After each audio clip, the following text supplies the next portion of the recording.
අද මම කතා කරන්නේ සුපිරිම thumbnail හදන වෙබ්සයිට් එකක් ගැන. ඩිස්ක්‍රිප්ෂන් එකේ තියෙන ලින්ක් එකෙන් හරි thumbs AI කියලා සර්ච් කරලා යන වෙබ්සයිට් එකට යන්න. ගිහිල්ලා ලොගින් වෙන්න Google වලින්. ඊට පස්සේ ඔයාලට පළවෙනි පාර රෙජිස්ටර් වෙද්දී ක්‍රෙඩිට් 10ක් හම්බෙනවා. හා තව ක්‍රෙඩිට් 10ක් හම්බෙනවා. මෙතනින් thumbnails හදන්නේ. මෙතනට ප්‍රොම්ප්ට් එක දෙන්න. මෙතනින් thumbnail ස්ටයිල් එකක් ක්ලෝන් කරන්න පුළුවන්. මම හදලා තියෙන්නේ GPT කියලා. ඒ වාගේ ඕන ස්ටයිල් එකක් හදන්නත් පුළුවන්. මෙතනින් thumbnail එකට ඉන්න ඕනේ ෆීස් එකක් දෙන්න හායකි ඉමෝෂන් එක තෝරන්න පුළුවන්.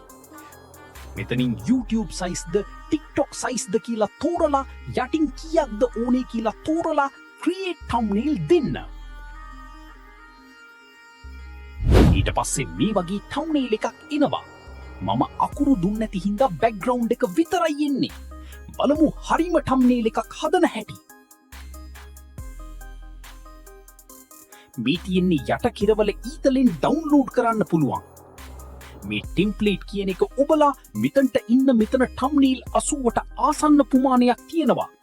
වැඩිම CTR ප්‍රමාණයක් තියෙන හා වැඩිම like ප්‍රමාණයක් තියෙන. CTR කියන්නේ thumbnail එක කීය දෙනෙක් ක්ලික් කරද කියලයි. මෙතනින් recreate දුන්නොත් වෙනස් කරලා ඊ thumbnail එකට සමාන තව thumbnail එකක් හදන්න පුළුවන්.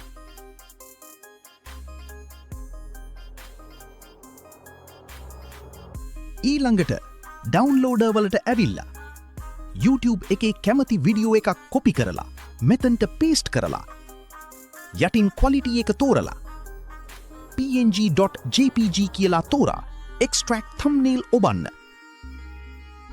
ඊට පස්සේ යටින් thumbnail එක ඩවුන්ලෝඩ් කරන්න. ඊට පස්සේ ඒක recreate කරලා thumbnail එකේ ඉන්න කෙනාව අකුරු වෙනස් කරන්න පුළුවන්.